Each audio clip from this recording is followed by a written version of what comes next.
This episode contains some discussions of suicide, so it may not be suitable for all listeners. In 1887, a year after Vancouver was founded, August Jack Castellanos was 10 years old. And one day in the summer, he heard some strange noises coming from outside of his house. August Jack Castellanos came outside and asked what was going on, and they just said, "Oh yeah, you're going to get a bunch of money. Don't worry. We're turning this into a park, and we got a road in here, and you're going to get tons of money." That's Jesse Donaldson. He's the author of Land of Destiny, A History of Vancouver Real Estate. The man was a surveyor, and he was cutting down the corner of Castellanos' house in order to conduct a survey for the road. The Castellanos lived in the village of Cathus, one of the many Coast Salish settlements in the area on the north end of what is today downtown Vancouver. There was a First Nation settlement called Huehue that had been there for thousands of years and had been a pretty important place with lots and lots of people that lived there. Cathus and Huehue were pretty cosmopolitan places, home to Squamish, Musqueam, and Tsleil-Waututh peoples, as well as a number of settlers of Portuguese and Chinese descent. Castellanos' father had been the chief of the Squamish people, but had died many years ago.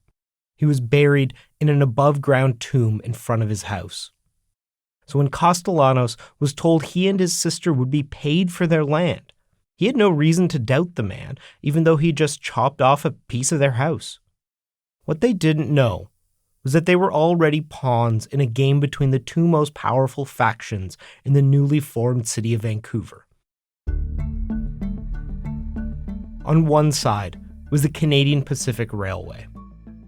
Back in those days, the CPR in Canada, it sort of held this position similar to something like Amazon or Walmart might today. They could show up, and because they had so much money and because they had the potential to create so many jobs and make a lot of people very rich, they could kind of set the agenda.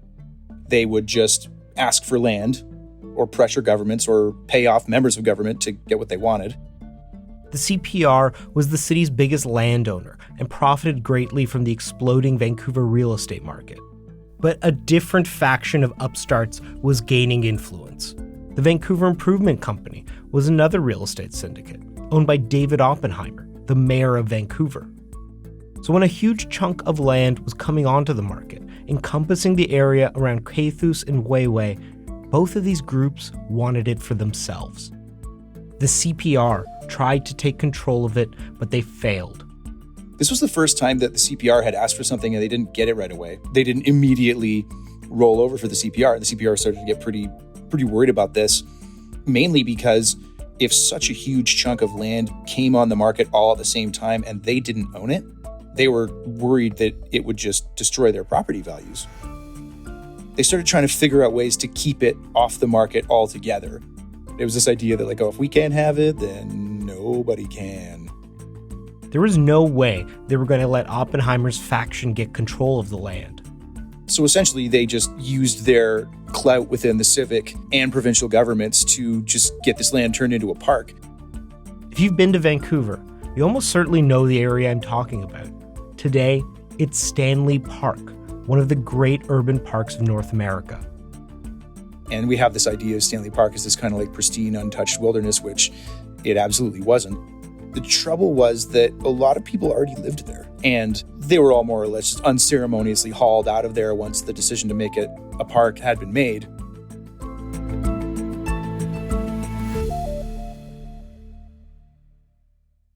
Almost all of the residents of the area that was to become Stanley Park were evicted. Members of a Chinese settlement who refused to leave had their houses burned down and their livestock slaughtered. And none of the people, including young August Jack Castellanos, were paid a dime at the time for their properties. To make matters worse, in 1888, the official ceremony to open the park was held on top of the former site of Castellanos' father's grave. After it was designated a park, they pulled just about all the people out of there, replaced a lot of the trees, changed the beaches. To make it more European, they brought in squirrels that they liked better, that reminded them of home. Most people would consider Stanley Park to be the jewel of Vancouver. But it wasn't created so that urbanites could enjoy the outdoors. It was so that a powerful real estate syndicate wouldn't lose money from plummeting property values. From the beginning, Vancouver has been a real estate speculator's paradise, and it would stay that way for the next century.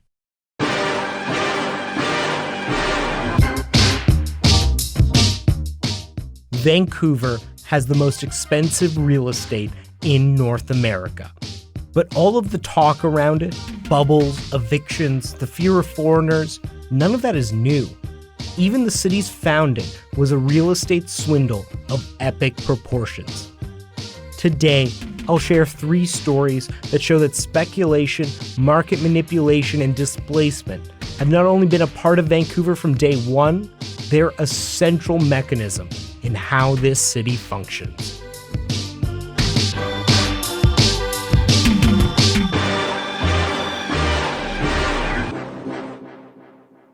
I'm Archie Mann, and from Canadaland, this is Commons.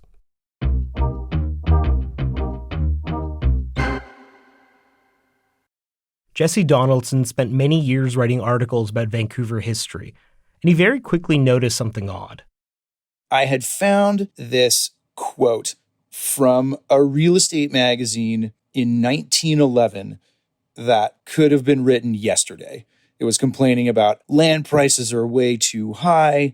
Nobody's going to be able to afford to live here, but the streets are lined with gold. And if you can get in, you can make a fortune.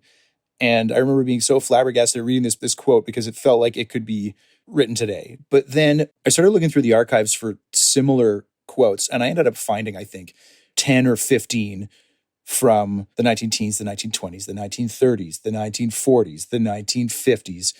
And it was as if this same quote was being written over and over and over and over again. Anytime he delved into Vancouver history, it all seemed to come back to the same topic. It just seemed that over and over again, these stories would come back to the real estate industry somehow. It would either be a person who worked in the real estate industry or was related to someone who worked in the real estate industry, or big events in the city's history just had ties somehow to the industry or people who were in it. Everyone knows that Vancouverites are obsessed with talking about real estate. Even when I go back home, it feels like the only things people want to talk about are the Canucks, the giant earthquake that will eventually hit the city, and property prices. And there's good reason for that. There's no other city in Canada so synonymous with the real estate industry. But the strange thing is that it's been that way from the very start. Just a year after it was officially incorporated, there were more real estate offices in Vancouver than there were grocery stores. In fact, the reason Vancouver is the largest and richest city in British Columbia is because of a corrupt real estate deal, one that would define the entire history of the Lower Mainland. And to understand that deal, we'll have to go back to that most powerful of real estate syndicates, the Canadian Pacific Railroad.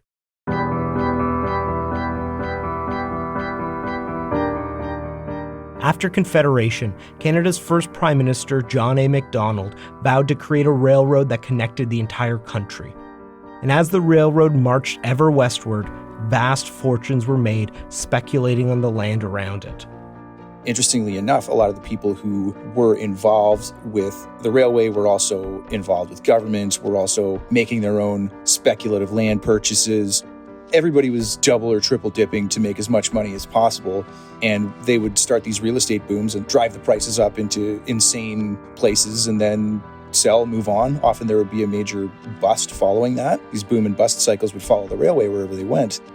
One of the hardest hit places was Winnipeg. When it became clear the CPR would pass through Winnipeg, speculators with ties to the railroad bought up land, often at exploitative rates from Métis landholders who were forced to sell. They would quickly flip that for immense profits. Somebody who's a really good illustration of how this all went down is a guy named Arthur Wellington Ross. Arthur Wellington Ross he was a shyster, basically. There's no two ways about it. Wellington Ross was a lawyer who had been elected to Parliament for a Winnipeg area riding. He was very against the railroad going through particular pieces of land that his constituents were on. But then miraculously, one day, he kind of changed his mind about that and suddenly realized, the CPR is really great. Coincidentally, that was around the time that they gave him a job as their land commissioner. It wasn't hard for the CPR to buy off Arthur Wellington Ross. was the kind of tactic that they employed all the time, and he used his new position for his financial advantage. So suddenly he had all this inside information about where the rail lines were going, which meant that he could purchase land fairly cheaply, and then once the railway went through, he could flip it and sell it at hugely inflated rates. So he started to bring other people in with him, starting further out east in Manitoba. And the people that he brought in as part of what was called a land syndicate, which just sounds sinister, just the word syndicate, he would bring these people in, have them raise money, buy as much land as possible, and then as construction started, they would all make a killing. The men of the syndicate became enormously wealthy, all except Wellington Ross, who didn't get out of the Winnipeg market fast enough, and he lost all of his money. So he turned his eyes to an even bigger prize, the western terminus of the Canadian Pacific Railroad. In 1981, Parliament had decided that the railroad would end in the town of Port Moody, British Columbia. And right after that was decided, speculators began to buy up as much land around Port Moody as they could. But Wellington Ross and his syndicate had other ideas. What if the railroad didn't end at Port Moody, where there was little cheap land left? If they could change the location, they could profit even more. So one day, Arthur Wellington Ross made the trip to the West Coast to meet with a man named Walter Gravely. He was a property speculator, real estate guy, worked with Arthur Wellington Ross as part of the original syndicate in Manitoba, and then was one of the first people that Ross came to when land deals were starting to come together in what would later be Vancouver. Wellington Ross gave Gravely a secret letter that revealed that the CPR terminus would be moved from Port Moody to the sleepy community of Granville, which in a few years would be renamed as Vancouver. So they bought it up for cheap and flipped it and made a fortune. And a lot of other members of that original syndicate either knew Walter Gravely or Arthur Wellington Ross or were related to people who did, but virtually all of them had real estate businesses. And then a lot of them actually ended up in civic government later. The syndicate bought off everyone. The Superintendent of Indian Affairs, Dr. Israel Wood Powell, began purchasing property in the area. So did Harry Abbott, the superintendent of the CPR in BC, and the brother of one of the most powerful men in the House of Commons. Even the Premier of British Columbia, William Smythe, and his provincial secretary, John Robson, bought huge tracts of land. Now, if those names sound familiar to you, Smythe, Robson, Powell, Abbott, Gravely, it's because they all have streets in downtown Vancouver named after them. In 1885, the CPR and the federal government made the announcement. The CPR terminus was moving to Vancouver, and all of those men became very, very wealthy. The CPR made more money from the speculation and sale of land in Vancouver in the mid-1880s than they made from the sale of all other CPR lands across the country combined. Before it was even a city, Vancouver's first real estate disaster had already taken place.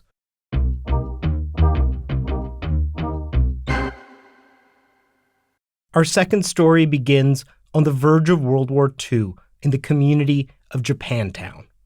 The Japanese-Canadian community is one of the more long-standing settled communities in BC. I'm Jordan Stanger-Ross. I'm Associate Professor of History at the University of Victoria and Project Director of Landscapes of Injustice, which is a 7-year grant-funded project to research and tell the history of the dispossession of Japanese Canadians in the 1940s. Most new Japanese Canadian immigrants came around the turn of the century. And in 1907, out of racist riots in Vancouver, Canada arranges immigration restriction with Japan so that Japan agrees to limit the number of immigrants from Japan that will come to Canada. And you have a very settled community that emerges over the course of those decades. Japanese Canadians came to live in many places in BC, including on the island and in the Fraser Valley. And in Vancouver, they mostly clustered around the Powell Street neighborhood, which came to be known as Japantown.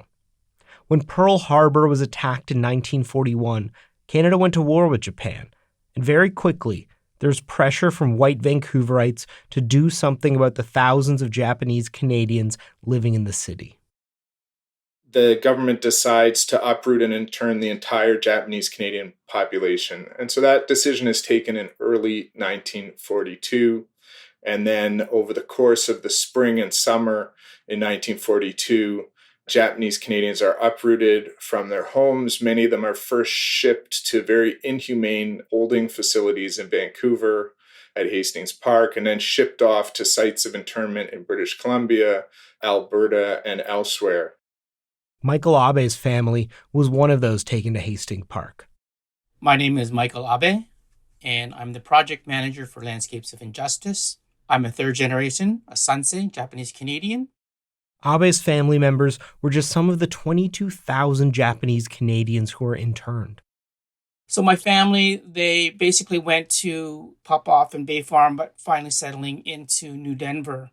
The older brothers and my grandfather were sent to road camps. They were involved in building of the highway along the Crow's Nest Highway number 3, as well as some of them going to logging camps and just working in the mountains. Now, Japanese internment is a story that a lot of Canadians are familiar with. But there's one part that rarely gets talked about. A second act of indignity that was foisted upon this community. The theft and sale of all the property that they owned. In fact, when the government first contemplates uprooting and interning Japanese Canadians in the spring of 1942, at first they don't think about property at all. They're listing all kinds of government departments that need to be involved in uprooting and interning thousands of people, but there's no department that's responsible for property. Soon, the federal government placed all the property into a trust that the government would administer. But once Japanese Canadians were forced into camps, something changed. White real estate interests started to realize that there was money to be made. So in Vancouver, the real estate is of interest to city planners and the city government that has had long brewing plans to redevelop housing in the area of the largest Japanese Canadian neighborhood, the Powell Street neighborhood. Also, real estate agents who have been managing these properties for the custodian of enmity properties start to become interested in sales commissions, and they start to encourage officials to think about sales. The ostensible reason for Japanese internment was a fear that they might represent some kind of a security threat during wartime. But no reasonable person could argue that their property represented any kind of a threat. So the government started to advance a fairly absurd argument to try to justify their theft. Glenn McPherson, who's the head of the Vancouver office of the custodian and works under the authority of the Secretary of State, makes the argument that in fact all Japanese Canadian owned property can be considered perishable. It makes the argument based on the view of the city that the Japanese Canadians lived in a slum in the east end of the city. That slum property deteriorates in value over time. You can't rent it, it's dilapidated, it's going to be less valuable in 10 years than it is now, it's a blighted neighborhood. All of these are lies. The property, in fact, is rented. It's not showing losses. It's actually 10 years later, it's worth double the value of what it was in the 1940s. By the 1980s, it's worth 10 times what it was worth in the 1940s. So these are all fabrications. The federal cabinet accepted these arguments and decided to force a sale of all Japanese property. This is done wide open in public. There are auctions of personal belongings in Vancouver, regular auctions of thousands of belongings. Real estate's advertised in the papers very publicly. And no one's really objecting except for Japanese Canadians themselves. And the money that was raised from the sale of Japanese Canadian property was used to fund their own internment. Japanese internment existed in one form or another until 1949, and the material impact on generations of Japanese Canadians is immense. If you standardize the dollar, there was never a worse time to sell than the 1940s, maybe partly because the market in Powell Street may have been distorted by the forced sales by the government. So when would those owners who owned in the 1940s have chosen to actually sell? What might this property have meant to their children or grandchildren? It wasn't just about land either. Michael Abe's family didn't own land. but they still lost much. But I think there are more intangible things that were lost. A lot of them were of working age, and they could have gone on to school, university. There's this loss of opportunity, both work-wise and education-wise, that we won't get back, and we're just starting to get back on our feet a generation or two later. There are so many other stories that lost homes and farms and land and boats and cars, trucks, that it's hard to fathom the extent of that. That land that the Canadian government seized would go on to be some of the most valuable in the entire country. We don't know what material benefit Japanese Canadians were deprived of, but it was transformational material benefit. It was intergenerational wealth that was taken from Japanese Canadians. In 1986, a Price Waterhouse report tried to answer the question of how much money Japanese Canadians had lost out on from the theft and sale of their property. The answer they came up with was north of $400 million.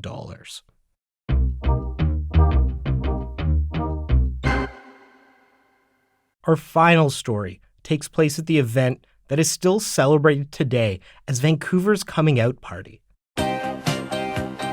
Halfway between Europe and the Orient, linking the Americas and the Pacific Rim, lies Vancouver, British Columbia. The city of Vancouver's 100-year anniversary was coming up in 1986. And to celebrate, Vancouver had won the right to hold the annual World's Fair that year. And originally, Expo was supposed to be pretty small. It was supposed to be like a transportation exhibition to celebrate 100 years since the CPR. It was supposed to be pretty small potatoes, but they realized fairly quickly that this could be used as a way of announcing Vancouver to the world.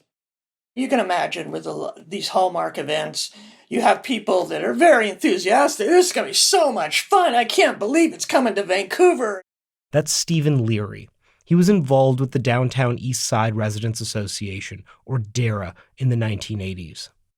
Expo 86 was going to be the biggest event ever held in the city up to that point, and many Vancouver landmarks were built at the time in anticipation of it, including the first SkyTrain, Canada Place, and Science World. There were these initiatives, and people thought, wow, this is, growth, and we're going to have all this, and we're going to be a world-class city, which is the term that was often used. But folks like Learey were worried what it would mean for the poorest Vancouverites who lived in the downtown East Side. For decades, the downtown East Side was home to hundreds of single-room occupancy hotels, or SROs. They're essentially rooming houses and the housing of last resort for many people. So you had this population of a lot of people on income assistance and living in these base rate hotels, rooms that had a bathroom down the hall, maybe had a hot plate, but not all the time, and basically a bed and a chair. And in the 1980s that I'm familiar with, there was about 300 of those type of hotels and about over 10,000 people that used them as their homes. One of the things about living in a hotel in those days was it was under the Hotel Innkeepers Act, which was basically about 3 sentences. And basically it was, if I don't like you, I will evict you. I don't have to give you a notice. In the run-up to Expo, advocates began to worry that all of these hotels would try to profit from the flood of tourists coming in for Expo and evict the residents. And there was huge projections. 2 million people will be visiting the fair. They'll be lucky to get a place, way out in the valley if they're lucky, to visit and all this sort of stuff. So that the sort of selling side of the fair got a lot of the SRO owners really amped up that they could really make some money. Rather than renting for $250 a month, they might be able to do $150 a day or $200 a day. This is like a lot of money, and oh my God, we got to take advantage of this. Many SRO residents were elderly or disabled, and some had lived in the hotels for decades. Learey and the Downtown East Side Residents Association tried to approach the provincial government, which was run by the Conservative Social Credit Party, to allow SROs to be covered under the Residential Tenancy Act so that the residents would at least have a few rights. And that was our appeal. Give them the same rights as anyone else. As much as we could do, we couldn't impress upon them that this was going to be a problem, and unfortunately came to pass. Expo was set to start in May 1986, and in January, the evictions began. Stephen Learey was put in charge of helping people who were evicted to find a new place to live. And so in January, I think in the first day there was like 2 hotels that had evicted people. Basically, they gave them like the day's notice, and we were like, from that point on, for 5 months straight, it's just a blur of eviction after eviction, because one place would be evicting 50 people, and so we had to find places. And it became more and more difficult because we had to ask the hotel we were moving them into, are you going to evict people for Expo? And we had one person evicted 3 times. We'd move them into a place, then everyone would get kicked out of that place. Move them into another place, everyone would get kicked out of that place. One of the hotels that evicted all their residents was called the Patricia Hotel. It had a sort of a TV lobby in the front area, so guys could sit there and watch TV and they could see what was going on outside. And that was the place that really had a lot of long-term, multiple people that had lived there for beyond 20 years. The way they did it was they said, oh, we're not going to evict everyone. We're going to get the people from the top 3 floors to move to the bottom 2 floors, and then we're going to rent out the tourists to the top floor. And that was on a Monday. By Friday, they said, everyone has to go. The Patricia Hotel called up Stephen Learey and told him that they were having trouble with one of the residents. His name was Olaf Solheim. He lived 60 years in the Patricia Hotel, and that was his home. Olaf was an 88-year-old immigrant from Norway and a retired logger. His nickname was the Candy Man because he used to keep candies in his pocket, and he would give candies to people, right? And that was sort of his thing. He wasn't a real talkative guy, and English was a second language. Norwegian was his first language, and because of his age, it wasn't like we were able to have real discussions with him. He was in quite a fragile state. When Stephen went up to see Olaf, he couldn't understand why he was being evicted. And he says, what did I do? What did I do? That's all he kept saying to me, like what did I do wrong to be kicked out of my home? For him, Expo, he might have heard about it. That wasn't really his world. His world was meeting with Bob to have a coffee in the morning. That's sort of his circle of friends. The Downtown Eastside Residents Association was able to find Olaf a new place to live in a social housing project. But Olaf was still absolutely despondent. He could actually see the Patricia Hotel from the window of his new place, and he would sit on the ledge and look over to the Patricia where he used to live, which is only a few blocks away. But for him, it was over. Olaf stopped eating. You know, he was just so distraught and lost by being forced out of his place that when I would see him, we would check with him every day, basically, because we knew he wasn't eating, and this is going to be a big problem, if he continued to go like that. 2 weeks after he was kicked out of his home, Olaf Solheim had starved to death. Vancouver's medical health officer said that the cause of death was his eviction. He was just like heartbroken. That's what it was all about. Absolutely heartbroken that that had been taken away from him, his friends, and the place that he knew for 60 years. Olaf wasn't the only person to die because of the evictions. For instance, after they'd been in the Patricia, someone had been given an eviction notice, they jumped out of the 3rd floor. There was another guy in another hotel was given an eviction notice, and he threw himself in front of a city truck. And there was a number of people elderly, were forced out that they never went by moving truck, they went by ambulance to the hospital because of the stress of them not knowing what would happen and that sort of thing.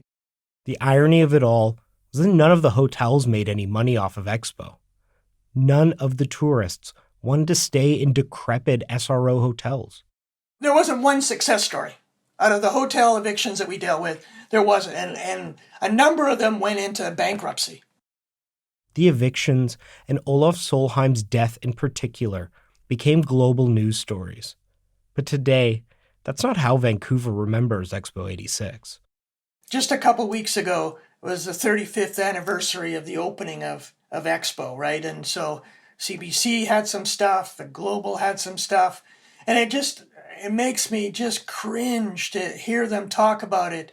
And of course, they never talk about the evictions. They just talk about, oh, it was so great. You got this passport, and they stamped it at all the different pavilions. And it still is just like so visceral because I saw the pain and agony and the disruption of people. I really can't handle even listening about it. It just is too much for me to think that it added anything to Vancouver.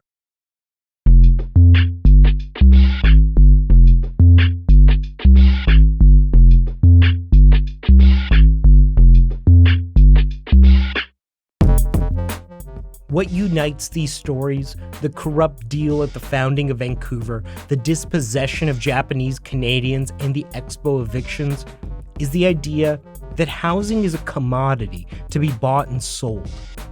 One of the real failures of the Canadian welfare state, I think, of the mid-century was not to think about housing as a right, and instead to start to think about things like healthcare as a right without seriously thinking about what it would mean to think that being well housed is a right that Canadians might have.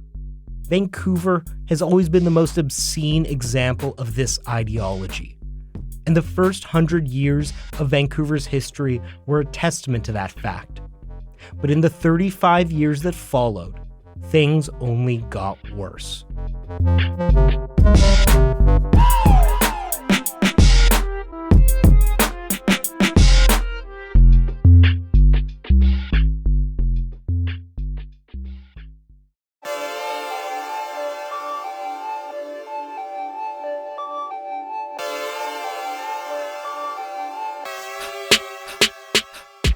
Thanks for watching. If you enjoyed that episode, subscribe to this channel. And also consider subscribing to our main channel to find exclusive videos and behind-the-scenes content that you can't get anywhere else. And finally, we're an audience-supported network, so if you care about the work that we do, become a supporter. You'll get access to new ad-free episodes, discounts on our merch, tickets to live events, and so much more. Just go to canadaland.com/join.